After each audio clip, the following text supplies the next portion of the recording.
لله رب العالمين والصلاة والسلام على رسوله الأمين أما بعد فأعوذ بالله من الشيطان الرجيم بسم الله الرحمن الرحيم محمد رسول الله والذين آمنوا معه أشداء على الكفار رحماء بينهم صدق الله العظيم. وعن النبي صلى الله عليه وسلم قال أرحم أمتي بها أبو بكر وأشدهم في أمر الله عمر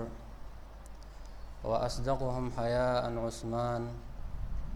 وأقضاهم علي وأقرأهم لكتاب الله أبي بن كعب وأفرزهم زيد بن ثابت وأعلمهم بالحلال والحرام معاذ بن جبل وإن لكل أمة أمينا وأمين هذه الأمة أبو عبيدة بن الجراح وحمزة أسد الله وأسد رسوله رضي الله تعالى عنهم أجمعين. عزت مندو د صحابو سیرت په لږ وخت کې سړی دومره کولی شي چې د هغې یو جلک هغه موږ او تاسو ته ښکاره شي. داسې مثال دی لکه دا سیرت د صحابو چې یو کوري په دومره لږ وخت کې سړی دا کولی شي چې صرف دی ورښکاره شي، دی کور ته ورښکاره شي او یو جلکې حاصل شي. نور د صحابو سیرت ډېر جوور دی. د نبی علیه السلام د صحابو هغې دپاره به بیا سړی تفصیلي وخت هغه ورکوي. اولنۍ خبره دا ده چې د قرآن او د سنت نه سړی یو اجمالي تصویر پیش کړي د صحابو په باره کې. نو اوله کې الله تعالی چې د صحابو کومه صفت کړی دی او شان بیان کړی دی هغه دا دی چې په قرآن کې به یو ځای کې راځي الله فرمایي د صحابو په باره کې چې وَإِذَا جَاءَكَ الَّذِينَ يُؤْمِنُونَ بِآيَاتِنَا فَقُلْ سَلَامٌ عَلَيْكُمْ. نبی علیہ السلام ته الله پاک وایي چې دا صحابه ستا خواله راشي نو فقل سلام علیکم ته ورته ووایه چې سلام پې کوه. یعنی اصل خدا ده چې د نبی علیہ السلام ته به صحابه سلام کوي، ځکه د نبی علیہ السلام د وجې نه صحابو ته ډېره لویه مرتبه میلاو شوې ده. او دې د خبره بل شان ده، الله تعالی وایي چې صحابه راشي نو نبی علیہ السلام ته ورته سلام کوه. یعنې دا هغه لویه مرتبه د صحابو ده. خلک ځان له مرتبه ورکوي که نه، ځان له مقام ورکوي. دا انسانان چې راجمع شي انسانان او سره دنیا قابلان خلک چې د هغه راجمع شي نو ځان له به هغه مرتبه ورنکړي کومه چې ولا الله تعالی ورکړله. د دنیا چې څومره قابله خلک دی هغه راجمع شي او ځان له یو مرتبه ورکوي نو نشي ورکولی کومه چې الله او رسول ورکړله. ورې زمونږ قابلان خلک څه وایي؟ انسان وی سوشل اینیمل دی، انسان وی حیوان ناطق دی، انسان دا دی او دا دی. کومه مرتبه چې ولا الله ورکړله هغه ولا څوک نشي ورکولی. الله تعالی انسان خلیفه ګرځولی دی، خلیفة الله فی الارض دی. ولقد کرمنا بني آدم، په تحقیق سره مونږ عزت ورکړی دی بني آدم ته. او الله تعالی انسان پیدا کړی دی په احسن تقویم، په ډېر ښایسته شکل و صورت کې، په ښایسته قد و قامت کې الله تعالی پیدا کړی دی. نو کومه مرتبه چې الله تعالی صحابو له ورکړله هغه دا ده چې نبی علیہ السلام ته وایي چې ستا خواله راشي نو ته ورته سلام کوه. دا صحابو شان دی لوی شان دی د صحابو مولا علی قاری به یو ځای کې ویلي په شرح فقه اکبر ورته ویل کېږي خلک وایي دا د امام صاحب کتاب دی امام ابو حنیفه رحمه الله چې وایي دا ابلیس راغی د فرعون خواله او دا فرعون وهو وایي هغه ورته ویل چې دا ولې ویل دا ځکه که نه چې ما زه ستا د آدم علیه السلام د ستا د نیکه نه مشر یم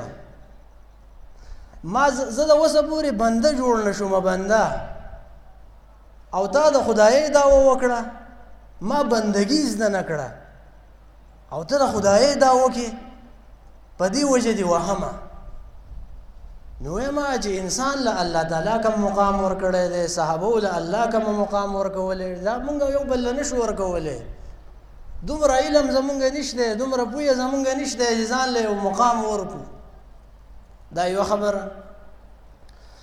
دویمه خبره د صحابو مبارکي عبدالله ابن مسعود رضی الله عنه حدیث نه باغی کې یو ښه اجمالی تصویر د صحابو نقل شوی دی مشکات کی نقل لے با کتاب الاعتصام باب الاعتصام بالکتاب والسنہ کی دا عبداللہ ابن مسعود رضی اللہ عنہ قول لے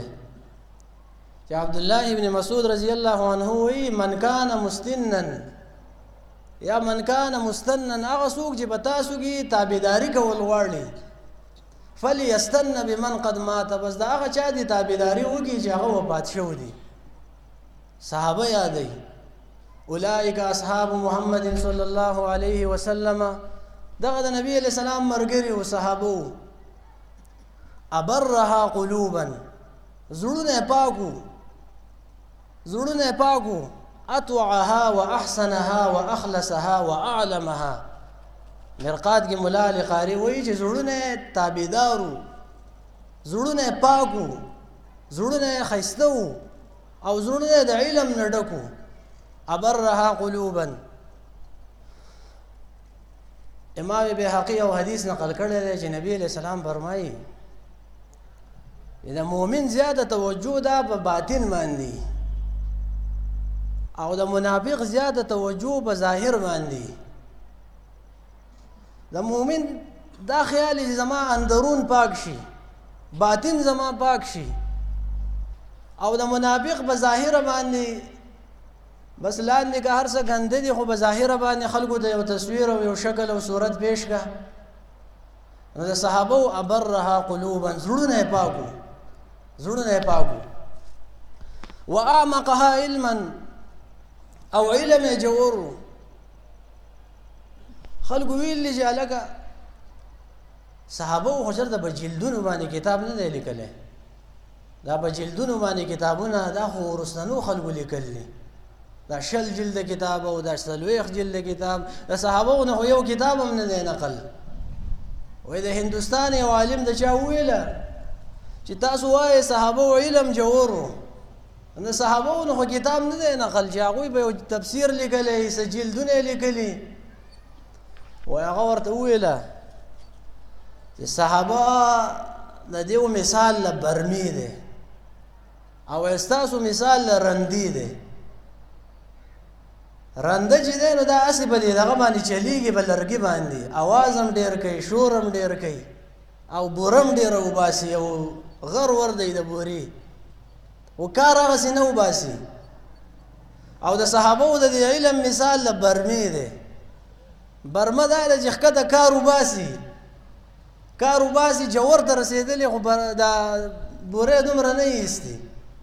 صحابه د خبرې جوروالي ته رسېدلو د علم جوروالي ته رسېدلو په دې باندې پوه شو چې په الله او رسول باندې اعتماد کول غواړي مونږ نه پوهېږو یعنې په مونږ کې داسې څوک نشته چې هغه داسې یوه خبره وکړي که نه دا خبره دې دنیا ته وکړي چې دا کارونه چې دی دا څوک کوي دا د پیدې دي او دا کارونه چې څوک کوي دا د نقصان دي کم شی پیدناک دی او کم شی نقصان ده دی په دې باندې هېڅوک نه پوهېږي وره په صحیح معنو کې چې ما ورته سوچ وکړو نو په دې نه پوهېږو ځکه ډېر خلک یو شي د ښه وایي دا پیداناک دی، د هغه شي د لاسه د هغه مرګ واقع شي. فرض کړه ډېر خلک چې دی نو مال د ښه وایي، د هغه مال د لاسه سړی چې دی نو مړ شي، په هغې باندې ګاډی واخلي، هغه ګاډي باندې اکسیډنټ وشي. ډېر خلک چې دی نو هغه اولاد ته ښه وایي، د دغې اولاد د لاسه 50% مور و پلار چې دی نو پریشان دي. کم سړی داسې یو لیست پیش کولی شي چې هغه ووایي چې دا شیزونه د پیدې دي او دا شیزونه د نقصان دي؟ په دې باندې ما او تا نه پوهېږو. نو علم یې جوور و د صحابو چې په دې خبره باندې پوه شوو چې په الله باندې اعتماد کول غواړي، د الله تعالی په علم باندې اعتماد کول غواړي. ګوره په قرآن کې دا خبره هم الله ذکر کړله په سورة انعام کې چې پاڼه راولیږي، پاڼه د هغې د علم نه الله خبر دی. دې خبرې د څه حاجت دی؟ دې د حاجت دی که چې دومره معمولي خبره د هغې نه الله خبر دی، د دومره معمولي خبرې نه الله خبر دی. نو د انسان د هدایت، د انسان د بدبختۍ، د انسان د کامیابۍ او د انسان د ناکامۍ سره چې څه وابسته دي د هغې نه به نه خبر. نو په دې باندې ځان پوه کول غواړي چې صحابه دې خبرې ته رسېدلو. خو افسوس دا دی چې دا زمانه چې ځان ته د تعلیم دور وایي، دا ترقي یافته زمانه ده، په دې خبره څوک نه دي پوه شوي ګورئ چې مونږ خیر او شر پېژنو. مونږ دا ویلی شو چې دا شی د خیر دی او دا شی د شر دی. زه وایم یو خلک دې لاړ شي دا دنیا والا او آکسفورډ یونیورسټۍ ته دې لاړ شي او هلته دې دا خبره وکړي چې یاره ما له یو داسې لیست راکړه چې په هغې کې دا خبره وي چې دا شی ښه دی او دا بد دی، نه شي درکولی. الله چې کومه خبره کړله هغه ټیک ده، د الله په علم باندې اعتماد دا ټیک دی. الله پېژني چې دا ښه دی او دا بد دی. نو دې خبرې د صحابه رسېدلو. واعمقها علما، د صحابه علم جوړو. دویمه خبره، صحابه په دې خبره باندې رسېدلي وو چې یو اسباب دي، یو انسان دی او یو حق دی. اسباب به د انسان نه قرباني کې، خو انسان به د اسبابو نه قرباني کې. په دې باندې دنیا نه ده رسېدل، دا خلک په دې باندې نه دي رسېدل چې هلکه اسباب به د انسان نه قربانې، ځکه انسان اوچت دی د اسبابو نه. دا ځمکه د انسان دپاره ده، دا ګاډی د انسان دپاره دی، دا مال د انسان دپاره دی. چې یو سړی بیمار دی دا مال به په ځان باندې خرچ کوي، ځکه چې دا مال د ده د عزت دپاره دی، د ده د نفس دپاره دی. خو انسان به ګوره د ځمکې نه نه قربانوي، په ځمکه باندې به انسان جنګ نه کوي، ځکه انسان د دې نه غوره دی. نو اسباب به د انسان نه قربانې، خو انسان به د اسبابو نه نه قربانې، ځکه چې اسباب د انسان دپاره دی او انسان د اسبابو دپاره نه دی. بیا دویمه خبره دا ده چې یو حق دی، حق الله دی. الله بیا د انسان نه غوره دی، الله خالق دی.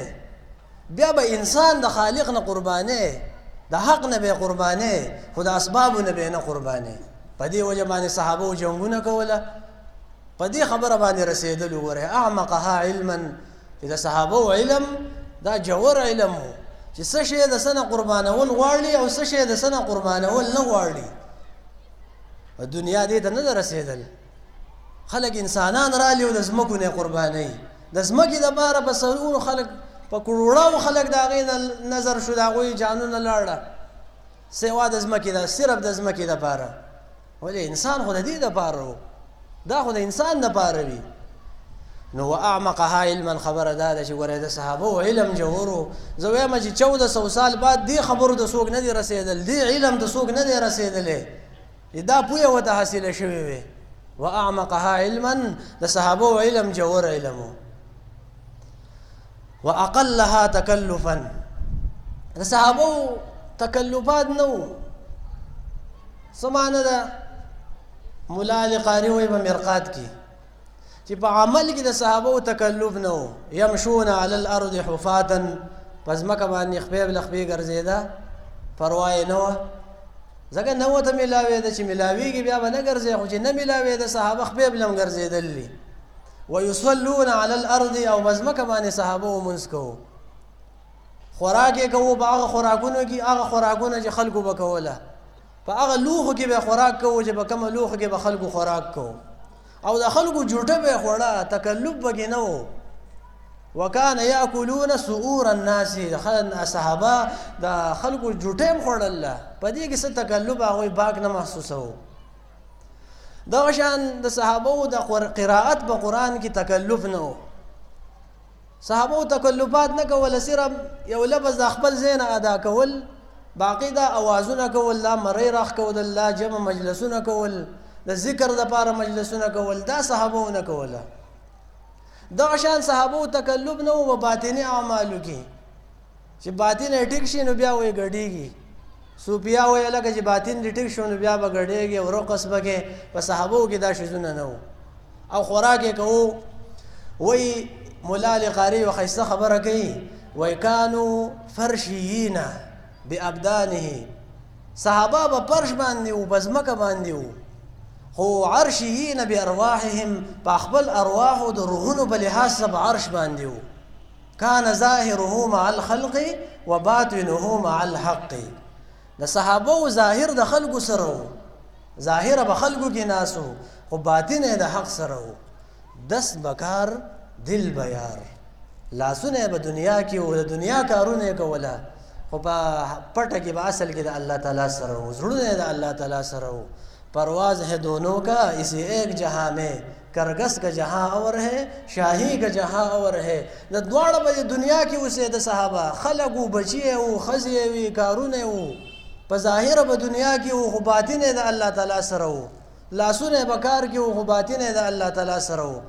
نو ابرها قلوبا واعمقها علما واقلها تكلفا اختارهم الله لصحبه نبيه الله تعالی غوړه کړو د نبی علیہ السلام د مرګسیا د پاره ول اقامه دینه او الله تعالی دا غوړه کړو د دین د اقامت د پاره چې دین په دنیا کې غالب کی فاعرفوا لهم فضلهم د صحابه فضیلت او پیژنئ واتبعوهم على اثرهم او د صحابه په آثار بس ورپسې شي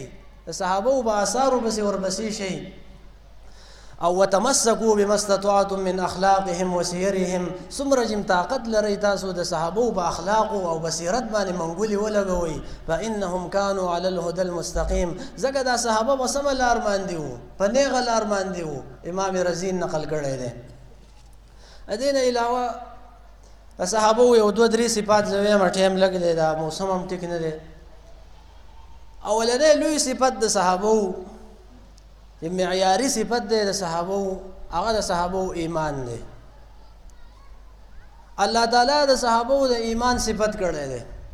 واذا قيل لهم امنوا كما امن الناس د صحابه ایمان په دغه آیات کې علما وایي چې معیار دی فان امنوا بمثل ما امنتم به کتا سو ایمان راوړو څنګه ایمان چې صحابه راوړی دی فقد اهتدوا نو دا بیا هدایت مندون کی دي د صحابه ایمان دا معیاری ایمان دی څنګه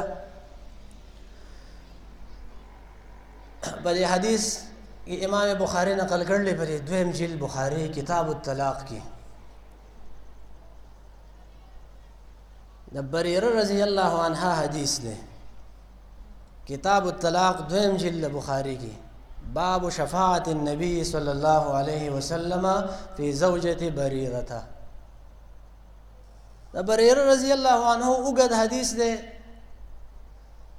د عائشه رضی الله عنها ولګي د ودای آزاد کړه عائشه رضی الله عنها ورته ویل تلاړ شه او خپل د نایکانو ته وایي چې زبته آزاد کما هغه ویل ټیک ده هغه چې لاړ او خپل نایکانو ته ویل عائشه رضی الله عنها وی چې زبا ما به هغه آزاد کی تاسو چې څومره روپۍ غواړئ یا به درکړي او هغه به ما آزاده کړي هغوی ویل ټیک ده خو ستا ولا او میراث به زمونږ وي چې ته مړه شوې نو میراث به موږ ته میلاویږي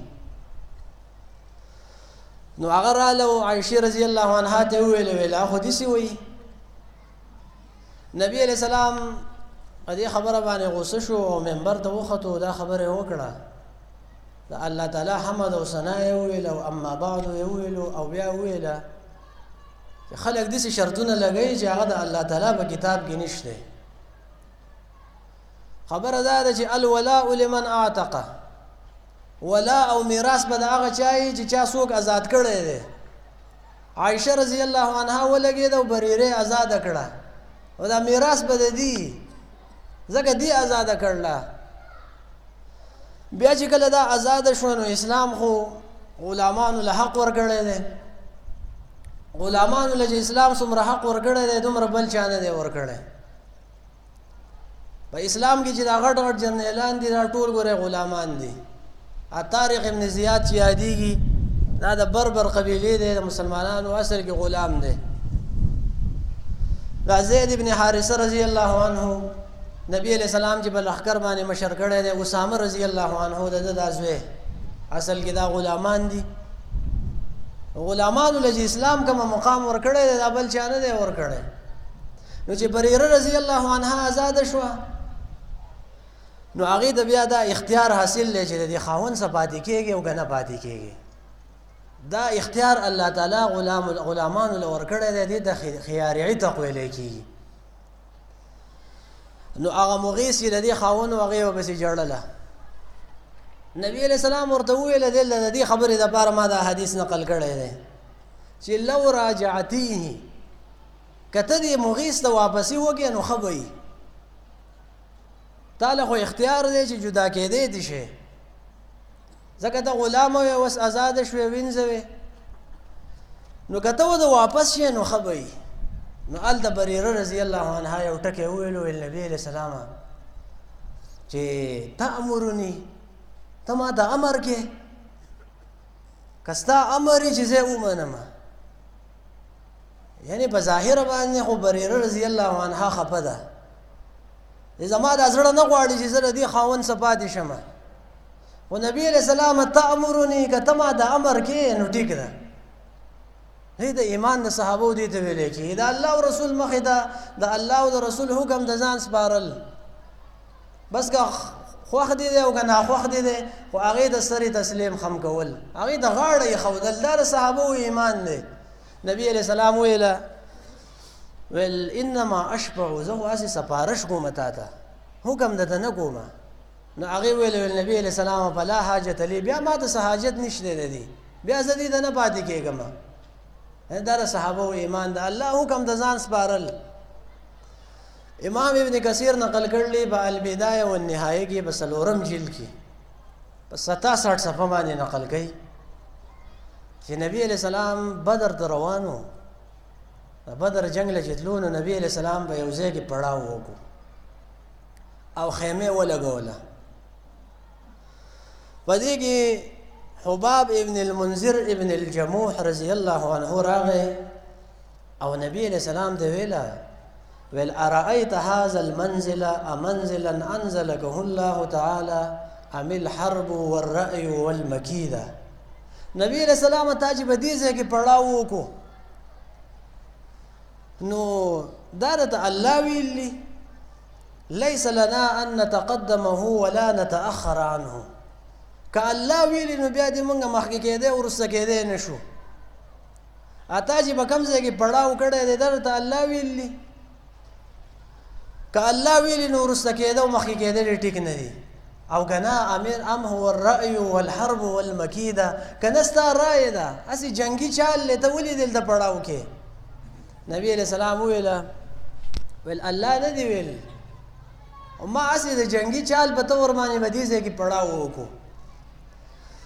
نو دغه وویله دی حباب ابن المنذر ابن الجموح رضی الله عنه ویل نبی علیہ السلام دا ځای ټیک نه دی. یعنې مخکې خبره څنګه وه اوس خبره څنګه شوه. نبی علیہ السلام که الله ویلي نو دا ځای ټیک دی. د الله د حکم نه مخکې کېدل او وروسته کېدل زموږ دپاره مناسب نه دي، جایز نه دي زموږ دپاره چې د الله د حکم نه مخکې وروسته شو.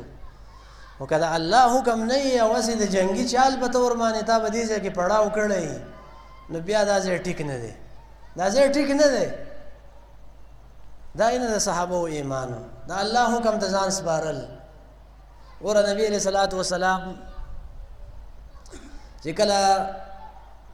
دعوت یې پیش کو د صحابو ته او مشرکانو ته دعوت پیش کو، راغی نبی علیہ السلام او خلکو ته وویله چې یو لښکر را روان دی او زه تاسو ته ووایم چې یو لښکر را روان دی او به تاسو باندې حمله کوي نو تاسو به زما د دې خبرې تصدیق وکئ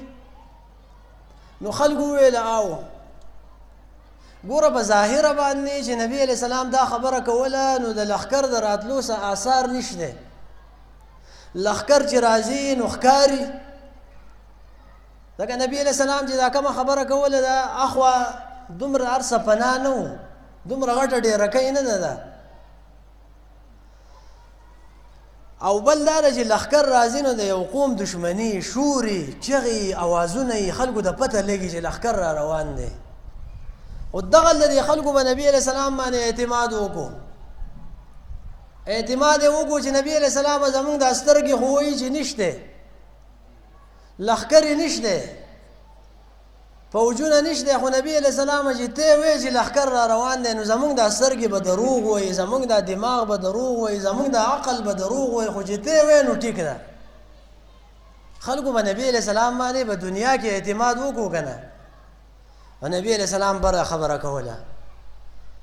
تاسو به ما باندې په آخرت باندې اعتماد وکئ څنګه چې ستاسو په دنیا باندې په ما کې اعتماد دی چې عذاب را روان دی او زه د هغې نه مخکې ستاسو دپاره یو یروونکی یم دغه خبرې د څوک وړاندې شو د صحابه وړاندې شو دي د دنیا پورې خلکو هم په نبي علیه السلام باندې اعتماد وکړو او کمال له صحابو دا و چې دې بلې خبرې ته د آخرت کومه خبره ده د الله او رسول کومه خبره ده د قیامت کومه خبره ده هغې د صحابه وړاندې شو د صحابه د ایمان بل څه شی نه دی سوا د اعتماد نه بل هېڅ څه شی نه دی چې د الله تعالی په علم باندې د نبي علیه السلام په خبرو باندې سړی اعتماد وکړي دغه کار صحابه اول کړی دی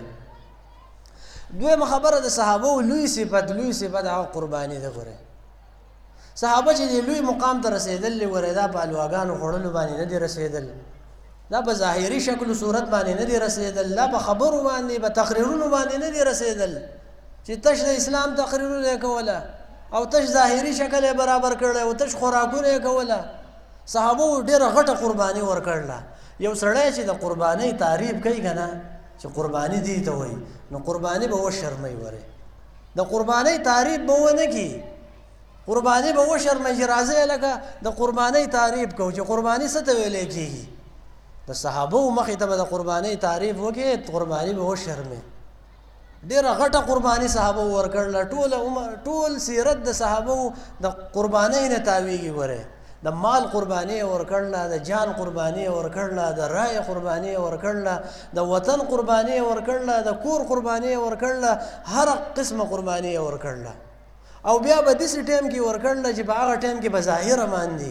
په ظاهره باندې د کامیابۍ څه امید نه وګورئ ګوره دا صحابه دوه قسمه دي یو هغه دی چې د فتح مکې نه مخکې د نبي علیه السلام ملګري دي او یو هغه دی چې د فتح مکې نه وروسته د نبي علیه السلام ملګري شوي دي یو پیر عبدالرحمن ابن عوف رضی الله عنه او د خالد ابن ولید رضی الله عنه په یوه خبره باندې بحث وشو نو خالد رضی الله عنه دی او عبدالرحمن ابن عوف رضی الله عنه ته سخته خبره وکړه نو په دې ځای کې نبی علیه السلام وویله ورته دا مشهوره خبره نبی علیه السلام په دې ځای کې کړله ویل که په تاسو کې یو سړی د احد د غره بړ کې سره زر خرج کړي د الله تعالی په لاره کې نو هغه ګورې زما دا ملګري نه دي ګوره خالد ابن ولید رضی الله عنه هم صحابي دی او عبدالرحمن ابن عوف رضی الله عنه هم صحابي دی په دې ځای کې نبی علیه السلام عبدالرحمن ابن عوف ته صحابي ویلی دی ویل خالده ویل زما دې ملګرو نه دی د صحابو چې دیو کومه خرچه کړله مخکې او ستاسو کې یو سړی راپاسې او د احد د غره بړ کې خرچه وکړي ورې د هغې قدر و قیمت ته نه رسېږي کومه چې صحابو د یو مد پړ کې خرچه کړې او څو کجورې د الله تعالی په لار کې قرباني کړي نو زمونږ نه خو ورې ټول غوره دي ټول صحابه زمونږ نه غوره دي خو په صحابو کې مرتبه بیا لویه مرتبه د هغه صحابو ده چې په اول ځل کې اسلام ته راتګ کړی دی والسابقون السابقون اولئک المقربون فی جنات النعیم په هغه وخت کې دین ته راغلی چې په ظاهره باندې د دین د کامیابۍ څه امید نه و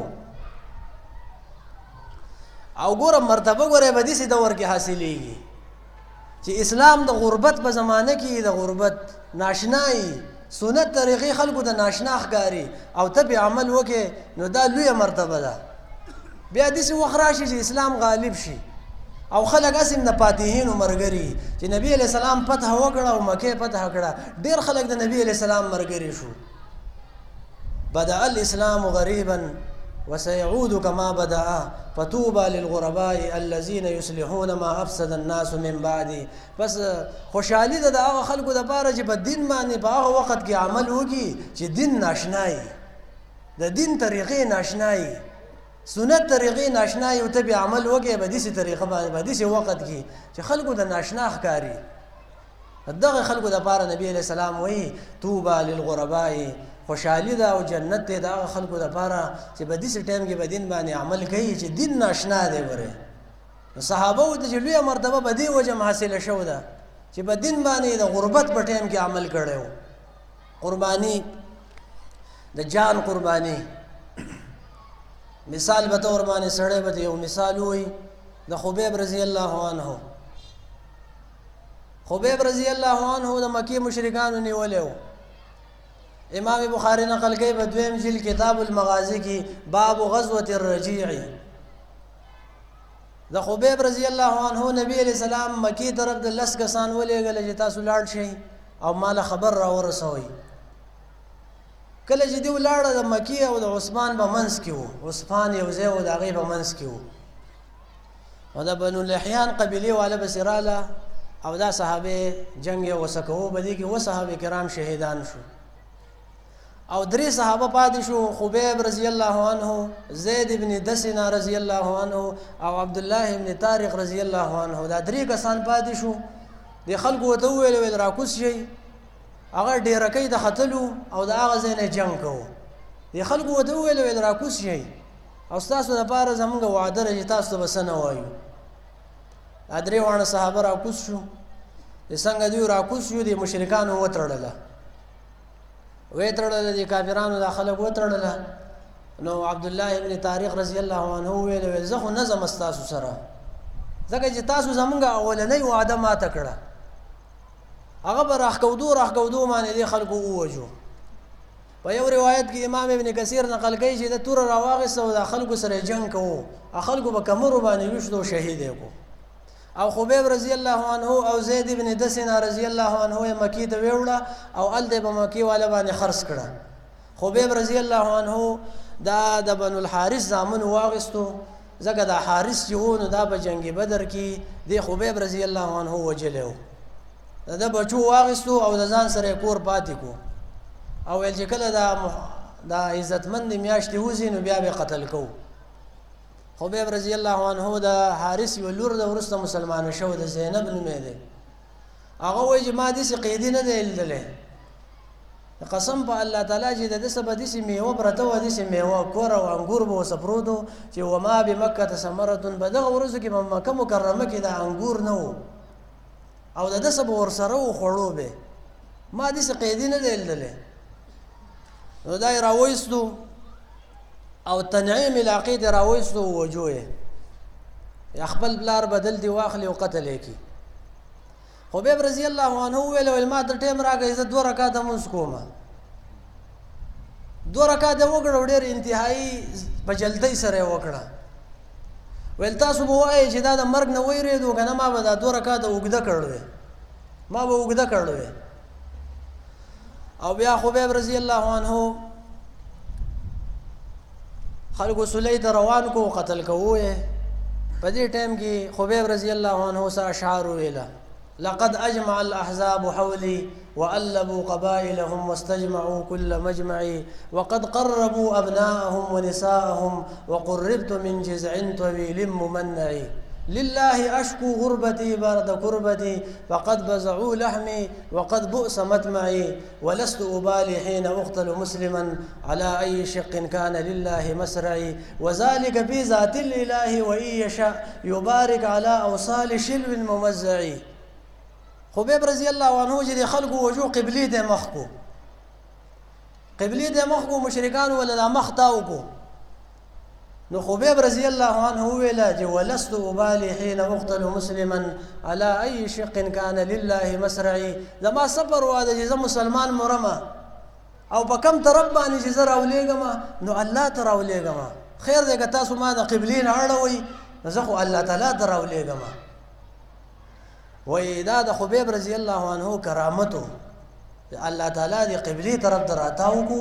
او خلکو زورنې کولې واپس یې دا ونه ګرځو او 2 رکعات یې وکړه امام ابن کثیر رحمه الله وایي صحابهونه نقل کوي چې نبی علیہ السلام فرمایي استاسو د پاره خبیب رضی الله عنه خطر یې نقل کړله څوک به تاسو کې وجلې کېږي په کار د چې هغه 2 رکعات سنت نفل منځو کې امام ابن کثیر په دې حاشیه کې یو واقعه نقل کړله د زید ابن حارثه رضی الله عنه چې زه طائف ته لاړم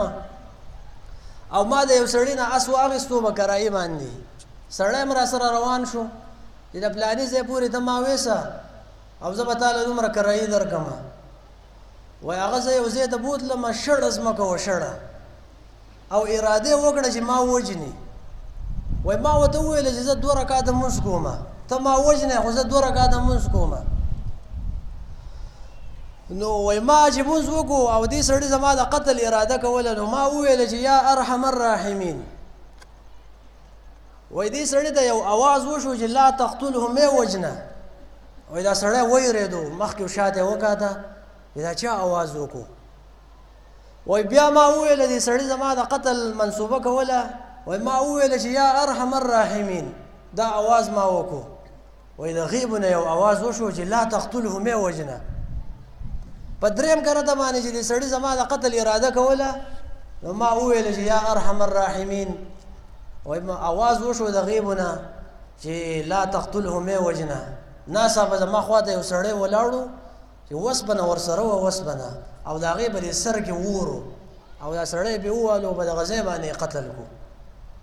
دا امام ابن کثیر یعنی یو سړی قتل کېږي نو هغه به وایي 2 رکعاته کوي حجر ابن عدي رضی الله عنه بعضې خلکو وجلی و او هغه چې کله خلکو وجو ځکه هغه به په عراق کې د علي رضی الله عنه صفت کوو او ده به د علي رضی الله عنه مناقب بیانوله په عراق کې او په بنو امیه باندې به دا بد لګېده په ده باندې رپورټ وکړو او دا صحابي د خلکو قتل کو هغه مو ویل چې ما وجنئ ما د ټیم راکړئ چې زه 2 رکعاته وکړم خبیب رضی الله عنه قتل شو په دې ټیم کې و د ابو سفیان یو خبره وکړه ویل ستا په ځای باندې اتحب یا خبیب ته دا خوښې چې ستا په ځای باندې نبي علیه السلام وې او ته به خپل اهل کې ناست وې په کور کې خبیب رضی الله عنه ویله والله ما احب قسم په الله که زه دا خبره خوښوم چې نبی علیه السلام اوس په کوم ځای کې ناست دی په مدینه کې او هغې ته یو ازغی ورسي او تکلیف ورته ورسي په دې خپل ځای کې قسم په الله که زه دا خوښ کړمه ابو سفیان ویله ویل ما خلک لیدلي ملګري مې لیدلي خو د نبي علیه السلام د دې ملګرو چې د نبي علیه السلام سره کومه محبت دی داسې محبت ما نه دی لیدلی او بیا خبیب رضی الله عنه خیری وکړي ویل یا الله پاکه یو سړی دې قتل کې ځان له جدا جدا یو سړی قتل کې امیر معاویه رضی الله عنه وایي زه به دې ځای کې ولاړم وایي ابو سفیان زما پلار ما ته وویل چې په ځمکه باندې سمله زه په ځمکه باندې سملاستم د دې خلکو دا عقیده وه چې څوک چاته خیري کوي او سړی په ځمکه باندې سملي نو هغه د دې خیرو نه بچ کېږي ګوره د کور قربانۍ ته ګوره ابو سلمه رضی الله عنه او ام سلمه رضی الله عنها د مدینې ته اولنې هجرت کړی دی مدینې ته کله چې د دواړو هجرت کوو د ښځې او خاوند د ام سلمه رضی الله عنها د کورنۍ راله او ابو سلمه رضی الله عنه ته ویل ته زموږ د خور چېرته بیایې هغې ویله زه هجرت کوم د ځان سې بیایم که نه ویل دا موږ ستاسې نه پرېږدو هېڅ د هغې دې پاتې کړه چې پاتې کړه نو ابو سلمه رضی الله عنه یوازې لاړو په دې کې د ام سلمه رضی الله د ابو سلمه رضی الله عنه کور والا خبر شو چې زمونږ د دې سړي نه خو هغه خپل کور والا منې کړله ام سلمه رضی الله عنها هغه راله او د ام سلمه رضی الله عنها د خاندان ته ویل تاسو زمونږ د سړي سره د خپل ښځه پرې نه ښوده نو موږ ستاسو سره دا بچی نه پرېږدو دا ماشوم راکوي دا خو زمونږ دی نو د ام سلمه رضی الله عنها نه هغه ماشوم هم ویوړو او امام ابن کثیر نقل کوي چې یو کال به ام سلمہ رضی الله عنها یو زیت وته یو شړ زیو او د سحر نه د ماخام پورې به جوړله چې خاوند د مدینې ته لاړو او بچی دې د خاوند کور والے ویوړو یو کال جړه کړل دومره قرباني خلکو ور کړل دا د کور د وجنه د دین د وجنه د ایمان د وجنه د سنت د وجنه دومره قرباني خلکو ور کړل ازنانه زمونږ आवाज اوري دا قرباني به زنانه نشي ورکوله دا قرباني زنانه ورګي چې هغه پرده وکي پرده نشي کوله بولقه نشي بسر کوله د وخت قرباني ورکی د خپل حیا د ځان حفاظت وکي ځان د دې رسمونو رواجونو نه ځان پابند کی د ګوره کنه ام سلمہ رضی الله عنها یو کال جړه کړل یو کال علی رضی الله عنه نبی علیہ السلام پرې خودو زمانه ورسته ایثار شه او خلکو ته د امانتونه ورسه او بیا برازه نبی علیہ السلام په قباء کې و چې 3 ورځې بس علی رضی الله عنه را ورسېدو او د خپونه یې روانې وی هجرت یې کړو اته ورځې پیاده سفر کړو نبی علیہ السلام را پاسېدو او جړا شو نبی علیہ السلام به جړا باندې شو او د په حالت باندې و جړل چې د الله تعالی بلاره کې دومره تکلیف رسېدلې دا ردی د پاره وایم چې صحابه او سیرت اصل کې د قربانۍ دار او مدار به قربانۍ باندې دي نبی علیہ الصلوۃ والسلام چې هجرت کوو او نبی علیہ الصلوۃ والسلام چې کله هجرت کوو نو ابو بکر رضی الله عنه ته ویل چې بیګاله به موته هجرت کوو امام ابن کثیر نقل کوي چې نبی علیہ الصلوۃ والسلام بخبل بستر باندې علی رضی الله عنه ته ویل چې ته پاتې شه نبی علیہ السلام په دې کور کې وو او بهر د مشرکان را لو ګیره واچیله دا 14 کسانو چې په نبی علیہ السلام قتل کی په دې ټیم کې ابو جهل ویل ګوره دا نبی علیہ السلام وایي چې تاسو دا دین قبول کو نو تاسو به حکومتي تاسو به مشري او چې تاسو مړ شوئ نو بیا به د جنت یمن بشان باغونه به تاسو ته ملاويږي او که تاسو چرته زما خبره و نه منله نو تاسو به قتل کېږئ او تاسو چې کله مړه شئ نو بیا به جهنم ته ځئ ګوره دا نبی علیہ السلام دا خبره کوي او دغه د مونږ به سره راغلی وجنو یې وای په دې ټیم کې نبی علیہ السلام راووتو ابو جهل ته ویل چې او ما دې سی ویلي او ته پکې ټولو نه اولې او خاورې راواغستې او د دې 14 کسانو په سرونو کې واچېلې او د سورۃ یاسین د اولنی 9 آیاتونه ویله اولنی 9 آیاتونه چې په دې کې دا آیات ته وجعلنا من بین ایدیهم سدا ومن خلفهم سدا فاغشیناهم فهم لا یبصرون نبی علیہ السلام دیو ته دا خبره وکړه او روان شو دي او دا کسان په دې ځای باندې ولاړ نبی علیہ السلام یې ونلو الله تعالی سترګې واغستې لاړو د ابوبکر رضی الله عنه کور ته د هغه زینب یو کړکۍ باندې بهر ته وواته عمر رضی الله عنه وی عمر رضی الله عنه په دور کې چا ویله ویل عمر رضی الله عنه چې دا د ابوبکر رضی الله عنه نه ورده په دې باندې ابوبکر عمر رضی الله عنه خپه شو ویل زما دې په الله باندې قسمي چې زمونږ د خاندان ټول اعمال دا د ابوبکر رضی الله عنه یو شپې ته نه رسیوره چې په یو شپه باندې ابوبکر رضی الله عنه کوم قرباني کړله زمونږ د خاندان ټول اعمال دا هغه یو شپې ته نه رسی او بیا امام ابوبکر بهقي نقل کوي امام ابن کثیر نقل کړلی په البدایه والنهایه سلورم جلد کې چې وای عمر رضی الله عنه ویل چې دا ابوبکر رضی الله عنه نه دی دا ځکه غوړه دی چې دا په لار باندې روانو نو کله به د نبی علیہ السلام نه مخکې تلو کله به ورسته تلو نبی علیہ السلام به ورته ویل دا ولې ته دومره بې اضطرابه یې ویل نبی علیہ السلام دا د دې دپاره چې به تا باندې څوک حمله ونه کړي او که حمله کوي نو زه به هغې د مخې ته شمه او بیا عمر رضی الله عنه وایي چې دا ابوبکر رضی الله عنه لاړو مخکې لاړو او دا غارې د نبی علیہ السلام دپاره صفا کو او ټولې چې کومه سوړې وې په هغې کې ټوټې کېښودې او بیا یو سوړه پاتې شوه په هغې کې خپله دا پونده هغې ته اړم کړه نبي علیہ السلام ته وویل چې راځه دغه قرباني چې ابوبکر رضی الله عنه ورکړله دې ته مونږ نه شو رسېدی عمر رضی الله عنه وایي نو دا لوی صفت د صحابو دی هغه قرباني ورکول د الله په لار کې د مال قرباني ورکول. عثمان رضی الله عنه د جنگ تبوک په موقع باندې 10,000 دینار چې د دې 10,000 درهم جوړیږي دا راوړو د نبی علیہ السلام په لاسو کې راواچله. نبی علیہ السلام په لاسو کې اړېله او نبی علیہ السلام ویل ما ضر عثمان ما عمل بعد اليوم. عثمان د بعد دینه ورسته هیڅ عمل ضرر هیڅ ګناه ضرر ونه رسي چې 1000 دینار راوړو د نبی علیہ السلام په لاس کې واچله. 1000 دینارونه 27 लाख रुपए جوړیږي. د دې زماني 27 लाख रुपए دا غینه جوړیږي. نو د مال قرباني صحابه ورکړل، د رای قرباني صحابه ورکړل. د دین اخوا د صحابه لوی صفت بل لوی صفت هغه زهد دی په دنیا کې. په دنیا کې بے رغبتی ده. امام ابن رجب نقل کوي چې د ابو ذر رضی الله عنه کور ته خلک ورغه. د ابو ذر رضی الله عنه کور ته نو هغه سړی دي چې اخوا دې خوا کاته ویل به د کور کې خو نشته. نو هغه وته ویل زمون کور چې دی نو ان لنا بیتا نتوجه الیه، زمون د پاره یو کور دی چې مونږ هغه ته متوجه شو یو. مونږ اصل کې هغه کور ته متوجه یو. امام ابن کثیر نقل کوي چې عمر رضی الله عنه شام ته لاړو حمص ته او الته ویل تاسو په دې علاقې کې چې کوم غریبانان خلک دي دا یو لیست مال راکړي اذا ویل مال ورکمه. نو اولنې نوم بګي هغه د خپل گورنر لیکلی او سعید ابن عامر رضی الله عنه.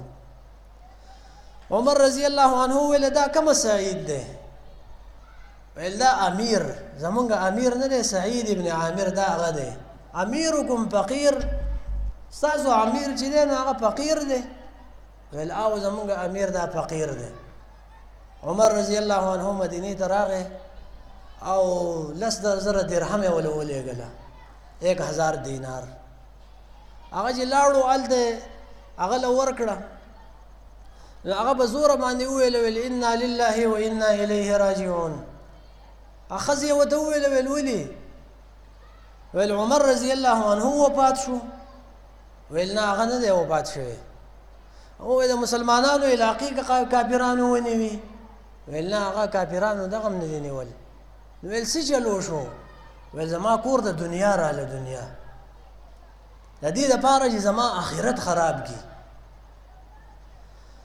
نو ویل زه به د هغه پورې په قلاره باندې نه کښېنم تر څو پورې چې دا ما چاله ورکړ نه وي.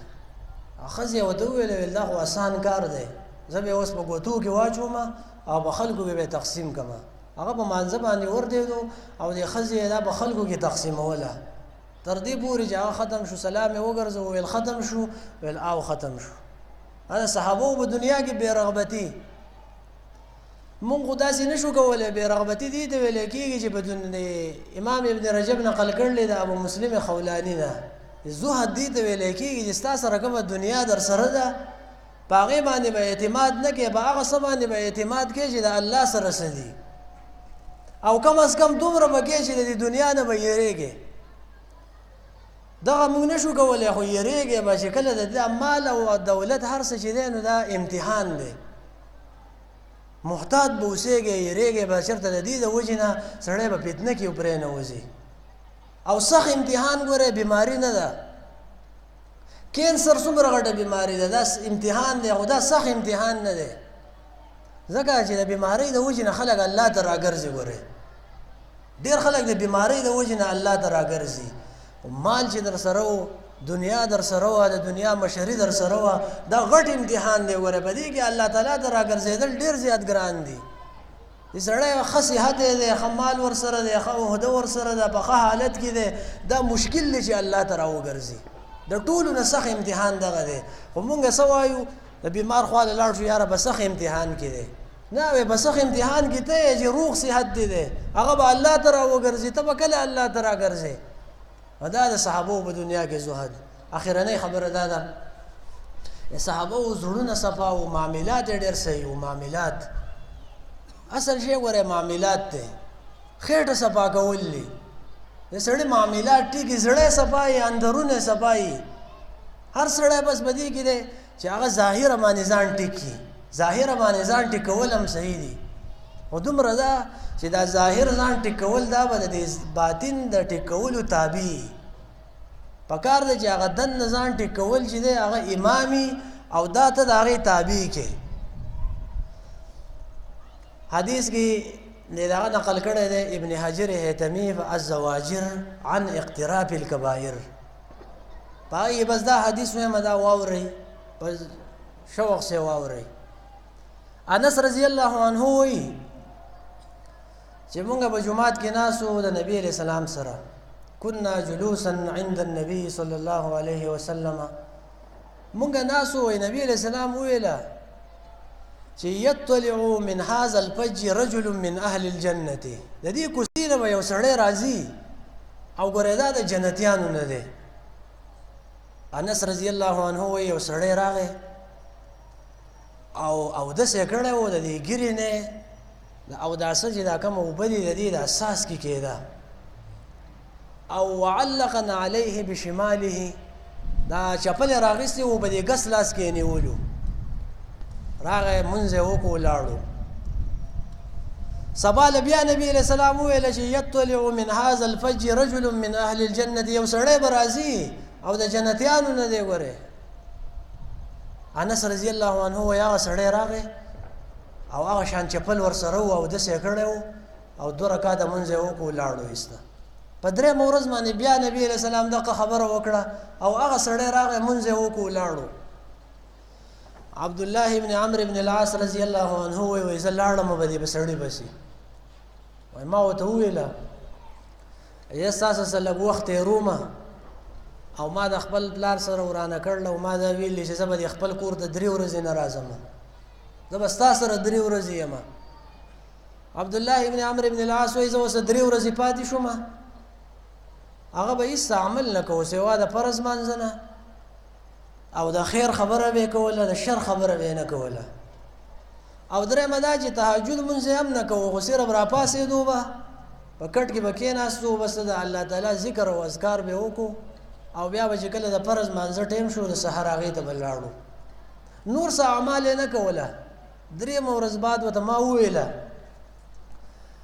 چې ستا په باره کې خو نبي علیہ السلام داسې ویلو چې یو سړی به راځي او دا د جنتیانو نه دی، ته څه عمل کې؟ وایي ما ته یې وویله چې زه خو خاص عمل نه کوم. ها ویل دومره ده، زما په دې زړه کې د چا دپاره حسد نشته، ولا احسد حسدا على خير اعطاه الله من المسلمين. زما په دې خبره باندې چا د حسد نه راځي چې الله تعالی چاله یو خیر ورکړی دی یو مسلمان له، زما به هیڅ شک نه راځي، هیڅ دوکه، هیڅ بغض او کینه زما په زړه کې د هغې سره نه پاتې کېږي. زه چې وده کېږم بس دا وایم چې الله تعالی چاله څه ورکړلي بس ښه ده چې ورکړی دی. نو هغه ورته ووایي چې دغه صفت دی چې دې ته دې حد ته رسولی. زه دا وایم چې زمونږ خبرې نه وي، مونږ چې خبرې کوو غیبت مونږ ولې کوو؟ د چا سره مرانه ده، د چا به څه خبره باندې خفه یو، د چا سره هم حسد دی. زمونږ دا ټول حرکات او سکنات او دا خبرې دا اصل کې بنیاد یې دغه حسد دی. یو سړي په زړه کې حسد دی بس ټوله ورځ په هغې پسې لګیا. نو اصل شی هغه د زړه صفایي ده، هغه معاملات ټیکول دي. د معاملاتو مبارکې د امام طبراني یو حدیث نقل کړی دی چې جریر ابن عبدالله رضی الله عنه خپل غلام ته وویل ویل ته لاړ شه او زما دپاره یو اس واخله ما یې راوړه. هغه غلام لاړو، هغه اس هم راوستو او سړی هم راوستو. ویل ته راځه چې زما مالک دله روپۍ درکړي. جریر ابن عبدالله بجلی رضی الله عنه ورته وویل سړي ته ویل دا به څو دی؟ وی به 300 درهمه. ویل نه دا په 300 صحیح نه دی، په 400 باندې ټیک دی، ته نه پوهېږې. تر دې پورې چې حدیث کې راځي چې 800 ته یې ورسوو. جریر رضی الله عنه ورته وویل ویل ته په 300 خرڅې، خو دا په 300 نه دی ټیک، دا په 800 روپۍ باندې ټیک دی، په 800 درهمه باندې یې واخیستو. یعنې دومره د صحابو د سیرت چې سړی وایي که نه، یا سړی کتاب ګوري د صحابو په سیرت باندې غټ کتاب چې دی نو سیر اعلام النبلا دی، امام ذهبي لیکلی دی. او سړی چې ګوري د تابعینو سیرت پکې هم دی، سړی وایي چې دا چېرته بله دنیا ده، یوټوپیا ده، خیالي دنیا ده. ویل دا په 300 مه خرڅوه، مال یې په 800 روپۍ باندې راکړه. بیا ورته چا وویل ویل دا کار دې ولې وکړو ویل ما د نبي علیه السلام سره بیعت کړی دی واده مې کړله چې زه به د مسلمان لپاره خیر لټوم د مسلمان لپاره به زه خیر لټوم د مسلمان به خدمت کوم اخري خبره عمر امام ابن رجب نقل کوي چې طلحه رضی الله عنه وایي چې دا عمر رضی الله عنه به یو کور ته داخلېدو د شپې وایي زما به ګومان غلط شو چې دا څه کوي وایي لاړم هلته ما وکړه هلته یوه بوډۍ ناسته وشله او ړنده وه وایي ما ورته وویل چې دا عمر رضی الله عنه څه کوي ویل ما ته وویل چې دا خو د فلانۍ مودې نه راځي او زما خدمت کوي وایي ما ځان ملامته کړو چې ګوره د عمر رضی الله عنه مبارک ستا دا خیال دی نو دا یو څو خبرې ما وکړې د صحابو مبارکې او د صحابو د سیرت مبارکې اجمالي خبرې دي او اصل خلاصه دا ده چې لویه قرباني ورکړل د صحابو ایمان د صحابو ناشنا ایمان دی زهد دی په صحابو کې خدمت دی په صحابو کې دا صفات سړی په ځان کې پیدا کړي اندروني طور صحابه چې دی نو پاکو دا صفات موږ او تاسو ځان کې پیدا کړو الله تعالی دې موږ له دې خبرو باندې د عمل کولو توفیق راکړي